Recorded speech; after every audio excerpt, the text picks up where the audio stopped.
Everyone always says that every RDC used to be an RPOC. They're RPOC in their division. But I was never an RPOC. Actually, I was a window washing PO. And that's what we're here to talk about. Jobs that you'll do while you're here at Navy Boot Camp. Jobs that could get you a promotion, and jobs that aren't listed, and jobs that could get you picked as an RDC to either be in those positions or help you get promoted at the end. I'm going to talk about the jobs that I did and the people that I usually promoted whenever I utilize my rope to give out the promotion, so that you can do as an RDC from E1 to E2 or E2, E3. So let's break down for some of these ranks, starting from the top RDC and bring it all the way down. So starting at the very top, obviously you have your RDCs, your recruit division commanders. They're the ones that are going to be running your boot camp. There's usually 3 of them. Sometimes there's 2. One time there's actually 1, but that was a different time. And they're going to be the ones that are going to be training you. They're going to be ones you're going to see every day from when you wake up to when you go to bed. So obviously you know who those are. What you're curious about is the recruit staff divisions, right? The recruit petty officers who derive their authority from the CO through the RDC, who have the authority to over other recruits in division within the scope of their duties that they're assigned. Orders issued by the recruit petty officers, acting within their authority, have the full weight of those orders issued by an RDC. So when you're given power by your RDCs, this is a great responsibility to help run the division.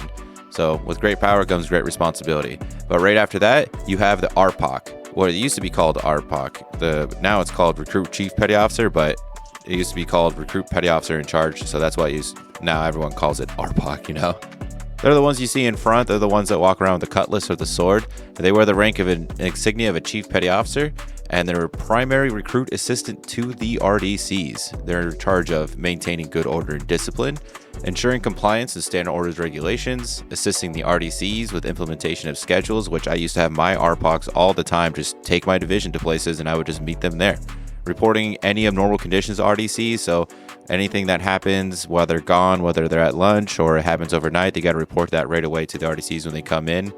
They're responsible for the accuracy of the muster reports that the yeoman does, and will carry at all times what's called the license, current day's division ships watch bills, as well as the barracks checkout sheets, in any case that the yeoman isn't there.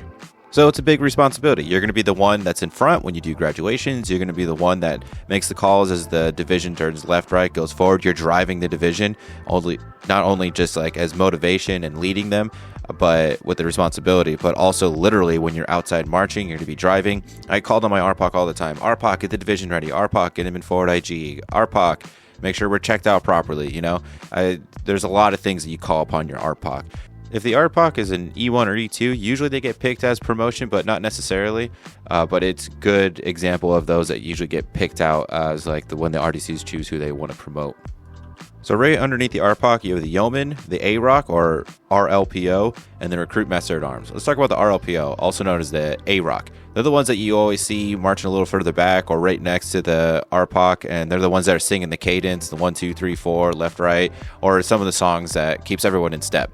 They wear the rank of a first-class petty officer. They assist the RPOC. They take over the RPOC when the RPOC isn't there. And, you know, they're just second in command. They're like the LPO. So the RPOC is like the chief of the division, and the AROC is like the LPO, the leading petty officer of the division. Alongside them, you also have the recruit master at arms. Also wears the rank of a first class, configures the cleanliness of the division spaces, procurement, proper stowage, and use of cleaning gear, and also takes it over whenever the AROC or the RPOC aren't there. They'll be the next one in charge.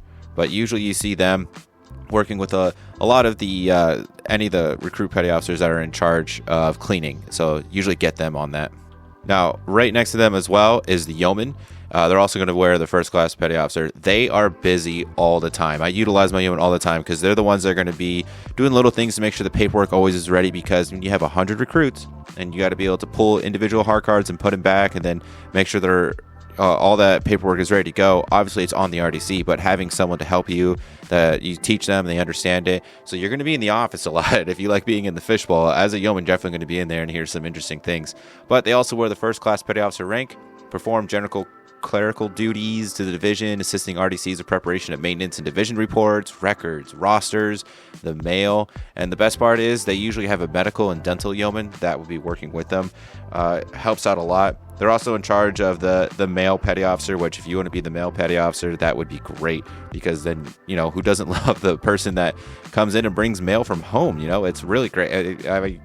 Definitely one of the highlights when I was going through, and it's used to be the highlights for my recruits whenever the mail PO would come in and, disperse all the mail that they picked up for that day.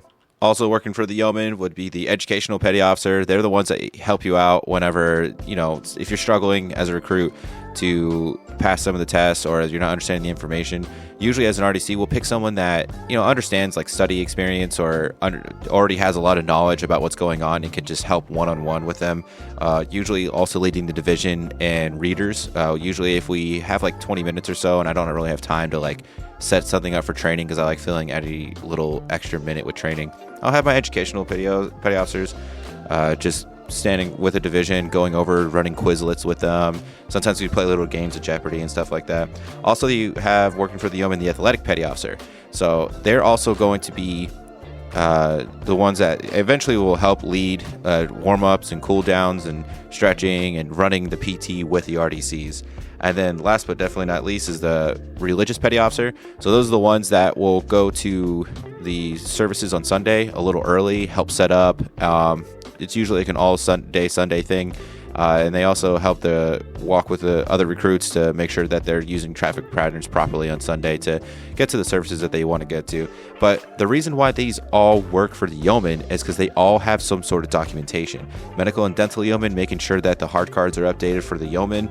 The education petty officer making sure the scores are entered in the hard cards. The athletic petty officer is making sure that every single PT session and PFA that you run while you're in boot camp is entered into every single hard card. Assist the yeoman in that. The male PO is a really important job. It doesn't directly relate to the yeoman, but it's another administrative, because you have to have a carrying card, a mail carrying card. You get a little bit of training. You have to pass a test to, make sure you're not messing with people's mail. Going back to the AROC though, directly working underneath them would be the port watch section leader and the starboard watch section leader. So as a quick little reminder, port is left, and also when you're on a ship, it's even number compartments. And then starboard is on the right, or odd number compartments. So port, left, even, all 4 letters, makes it easier. Everything else is just starboard, right, odd. So they're in boot camp. Port watch section leader should coordinate the rotation of the ship's watch stations with RDCs. So you're going to have watches inside the compartment and outside the compartment. So starboard watch, you always hear starboard watch being called. There's so many videos that be like, starboard watch, and you're just calling them over, and they're just like, oh, crap. Because they're in charge of writing the watch bills inside the compartment, because you stand watch inside the compartment, and also maintaining the deck log, helping train the watch standards. So this is a really important job. It's an extremely important job, because there's a lot of like hits that you'll get inside your compartment when it comes to writing in the deck log, making sure the watch bill is updated and always posted, making sure you have the next day's ready to go, make sure you're rotating people, and you get to say who gets to be on watch and not. So obviously you be fair and even and make sure everyone gets rotation, putting yourself on there too, but it's a lot of power and responsibility. Usually we pick people for this that can understand attention to detail and are really good at training routine things routinely. Keeping routine things routinely, making sure that I keep saying this, but the deck log is really big. You get a lot of compartment hits with the deck log. It's very scary whenever you see the Fleet Quality Assurance FQA, the people that walk around with the briefcases coming up and just marking up your deck log, So if you're picked for that, make sure that it's a huge responsibility and that you're taking care of it. The port watch section leader does the same thing, but for the entire ship itself, there's a whole nother, the quarterdeck watch standards, they work out with that. Underneath the port and starboard watch section leaders, though, are the section leaders themselves. So port watch section leader has sections 1 through 3, and starboard watch section leader has 4, 5, and 6. Now, marching, you'll see them in the front, but what helps is that they also are in control of a certain area of the recruit. So say there's an emergency, section 1 leader will have these set of racks, section 2 leader will have these set of racks, and so on and so forth until they're all accounted for. And the way that works is that they take care of the little ones, and they report to their port and starboard watch, and then they report to the AROC and the yeoman, and the RPOC reports to the RDCs if there's ever an emergency, or if you have to do an accountability or like a quick muster, and you just need to know who do I have in my section, who I don't, so you get it done in like a matter of seconds instead of having everyone line up and going through all 100 names and trying to see who is and who is not here. So it works very similar to when it comes to an actual ship's division. So you have people that are in a work center, and work centers make up divisions, and divisions make up departments, and departments make up a ship. Just kind of how you see this working really well here makes very similar sense. So, train like we fight, fight like we train. Now, moving back over to the recruit master at arms, working for them, like I said, they're like good order and discipline and also cleanliness. So when it comes to that, you're talking about the laundry PO, damage control petty officer, and the weapons petty officer. Now, the weapons petty officer, they're more so in charge of the weapons log. Whether or not they have a weapons log, it changed. It changed like while I was there for about 3.5, 4 years. We had one, we didn't have one, we had one, we didn't have one because of how we want to be handling the weapons, which are inert weapons. They're not live weapons, but you train like you fight like you train like they're real weapons. And so there might be one now there while you're watching this video and you go there, and there might not be, but it's another administrative thing. It's also safety and procedural compliance. And then the laundry PO is huge. You got to learn how to have that good routine and knowing what's going on with the division at all times, so you know whether or not you can start laundry. Because one of the rules while I was there as an RDC was you couldn't have laundry in the washers or dryers while you were outside the compartment. So if you left the compartment, then it had to be empty and clean, and then you couldn't have clean laundry in bags either. They could only you had to pass them out as soon as they were done.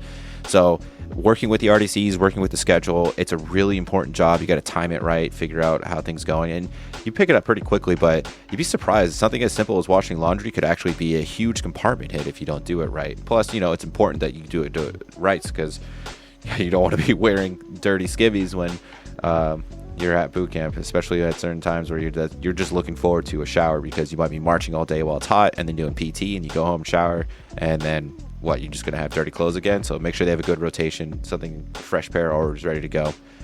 And then some of the things that aren't here that I also had fall under recruit master at arms is a made up job. Something similar to like when I was in boot camp and I was the window PO, the window washing PO. Was my job was to wash windows, And so if there's any smudges on windows, my RDCs yelled at me. But another really important one that no one really talks about is the head PO. So the head, the sinks, toilets, showers. You're gonna have a team that cleans the head. Now, it's not listed here as someone's roles or responsibilities when it comes to being at boot camp, and you may not necessarily wear a collar device, but it's something that I always had as an RDC. It had something when I went through as a recruit, and it's something that as an RDC, I would always have a head PO. And those are the people that if they killed the job, those are the ones that I would be promoting. Those are the ones that I would easily, if they were E1 or E2s, and usually when you go through the list of like, hey, who do you want to promote? Usually you look at E1s first and kind of see what do they do? Do they really shine? And usually the E1s, E2s that you want to promote to E2 or E3, usually I purposely pick them as my head POs, and they're really important because one, it's huge health and cleanliness thing.